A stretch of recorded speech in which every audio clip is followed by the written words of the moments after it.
Ninguém acreditava em Rafael, até que o impossível aconteceu bem diante de seus olhos.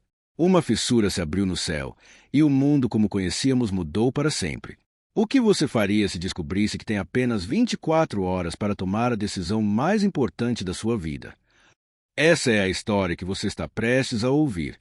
Uma jornada de descrença, mistério e uma escolha que dividiu a humanidade.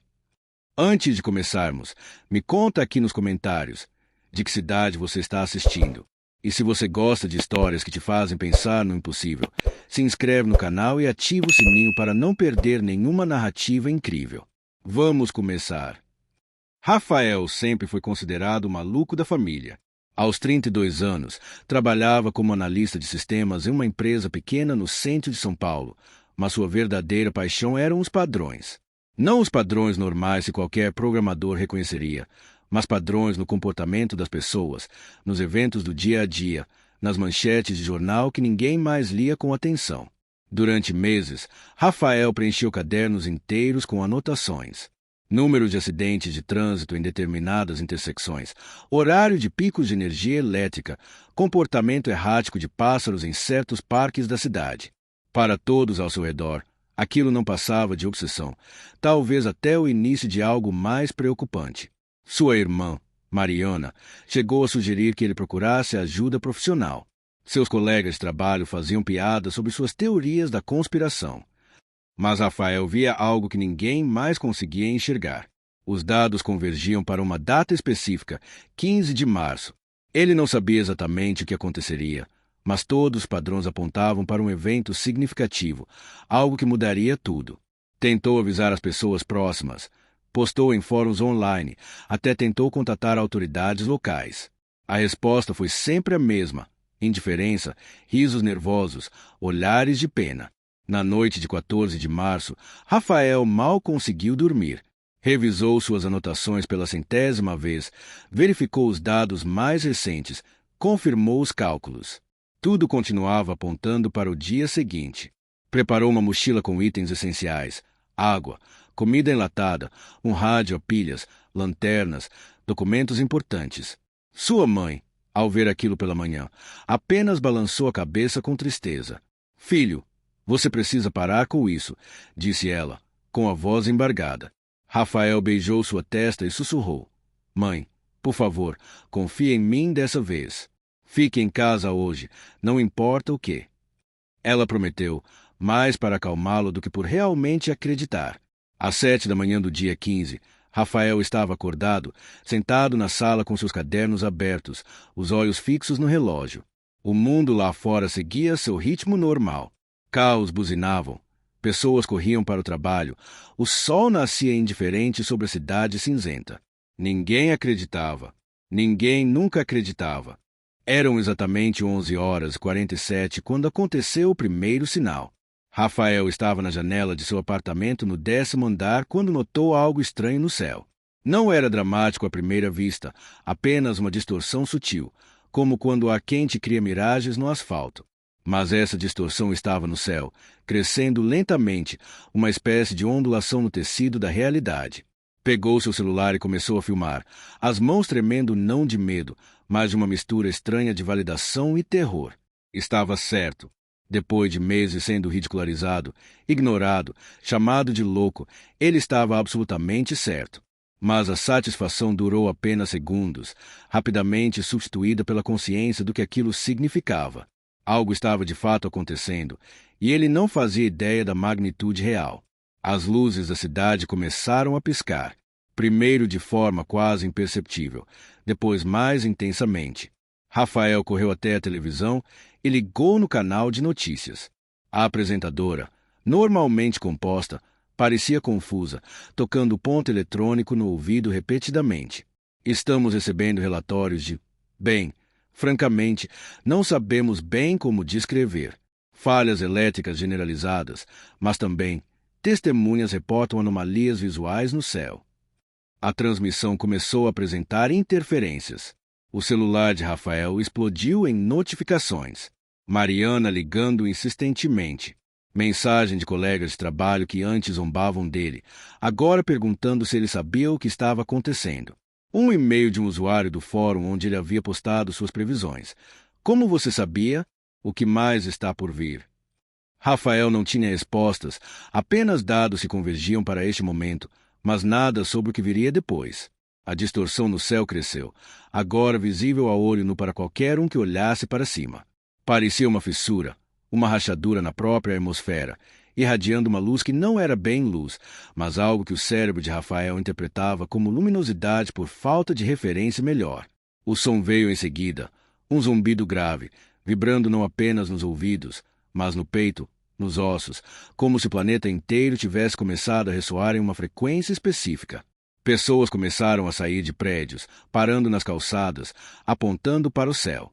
O trânsito parou, não por congestionamento, mas porque motoristas simplesmente abandonaram seus veículos para testemunhar o impossível. Rafael viu, da sua janela, a transformação da descrença coletiva em medo primitivo. Ninguém acreditava, mas agora todos viam. As próximas horas foram um turbilhão de caos organizado. Rafael transformou seu apartamento em uma espécie de centro de comando improvisado. Com a internet ainda funcionando intermitentemente, ele coordenava informações de dezenas de pessoas que agora procuravam, pessoas que antes o ignoravam e agora se agarravam às suas palavras como uma tábua de salvação. A fissura no céu se estabilizou, mas seu efeito na realidade ao redor era inegável. Gravidade parecia funcionar de forma estranha em certos pontos da cidade, objetos flutuando levemente em alguns quarteirões, enquanto em outros pareciam pesar o dobro. O tempo também apresentava anomalias, relógios correndo em velocidades diferentes dependendo da localização. Rafael documentava tudo, seus anos de experiência identificando padrões agora sendo testados ao limite. Mariana chegou ao apartamento dele ao meio-dia, ofegante de ter subido 10 andares de escada, já que os elevadores haviam parado de funcionar.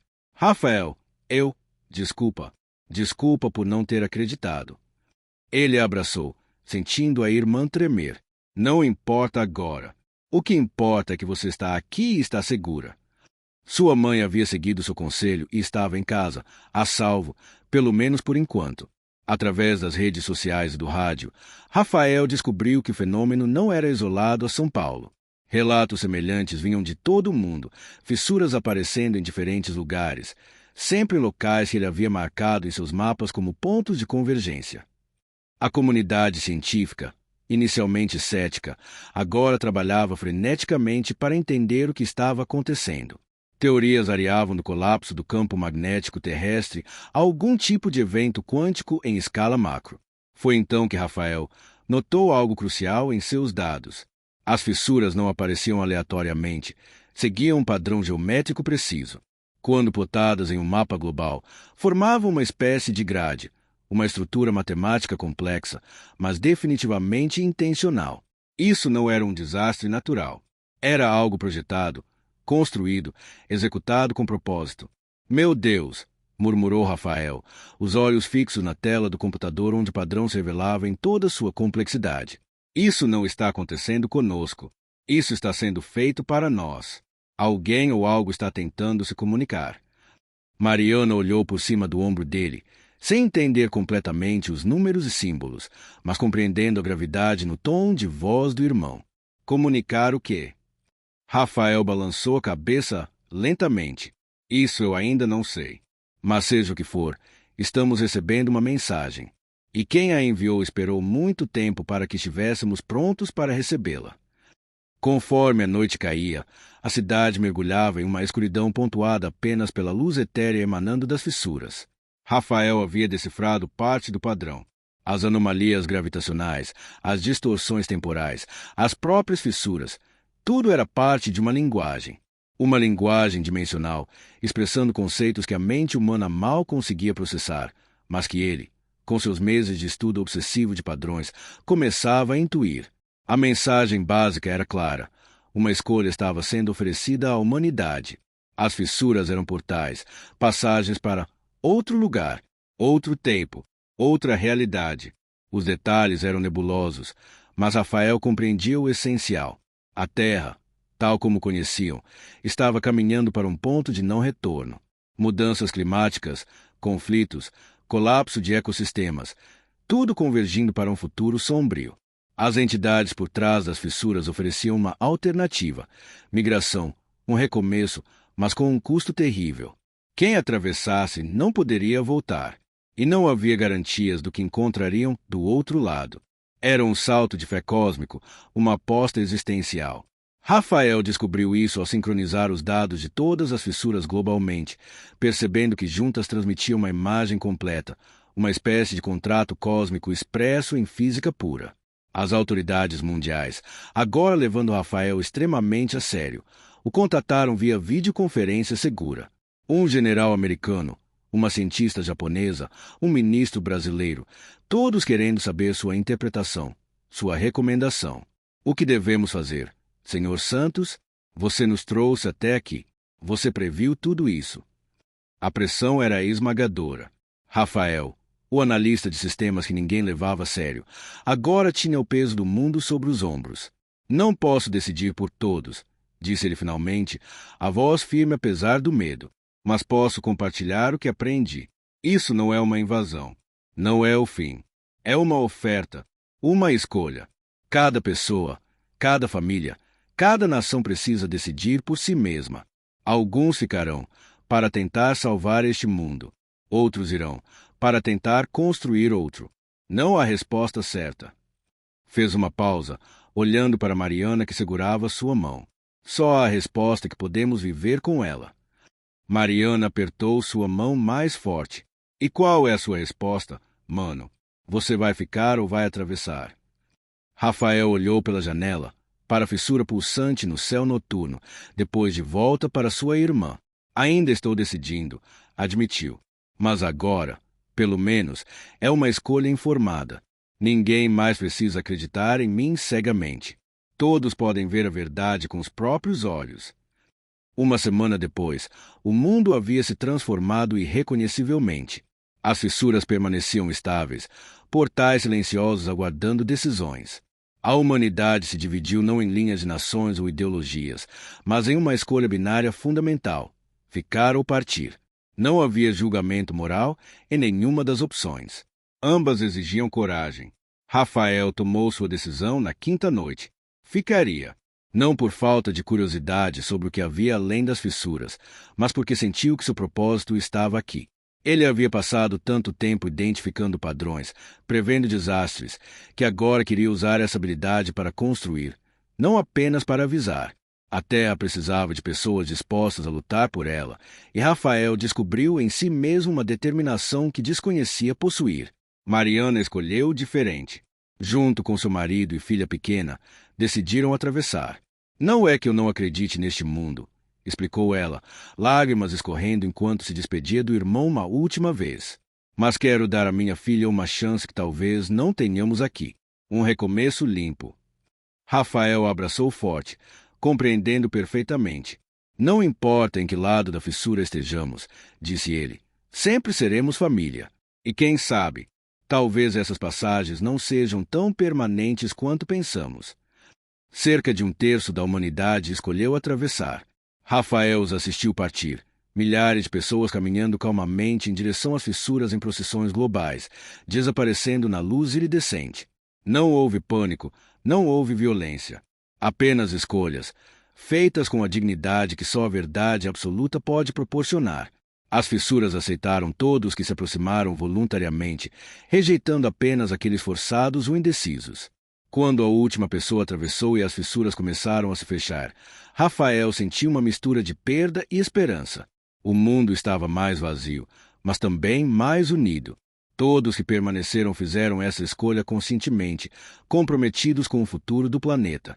Ele se tornou não uma figura messiânica, mas um símbolo de algo importante.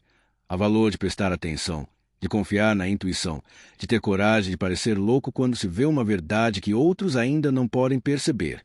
Meses depois, sentado no mesmo apartamento onde tudo começou, Rafael abriu um novo caderno. Começou a documentar novos padrões, desta vez, padrões de recuperação, de regeneração, de um mundo aprendendo a se curar. Ocasionalmente, olhava para o céu onde as fissuras haviam estado, imaginando onde sua irmã estava, esperando que ela estivesse feliz. E sorria, porque finalmente entendia a lição mais importante de todas. Ninguém acreditava até acontecer, Mas uma vez que acontece, tudo muda. E é nossa escolha se essa mudança nos define ou se nós definimos a mudança. O novo começo não era o fim da história. Era apenas o primeiro capítulo de algo maior, algo que Rafael mal começava a compreender. Mas dessa vez, ele não estava sozinho em sua vigília. O mundo inteiro havia aprendido a prestar atenção aos padrões, a escutar os avisos, a acreditar antes que fosse tarde demais. E isso, Rafael pensou enquanto fazia sua primeira anotação, fazia toda a diferença.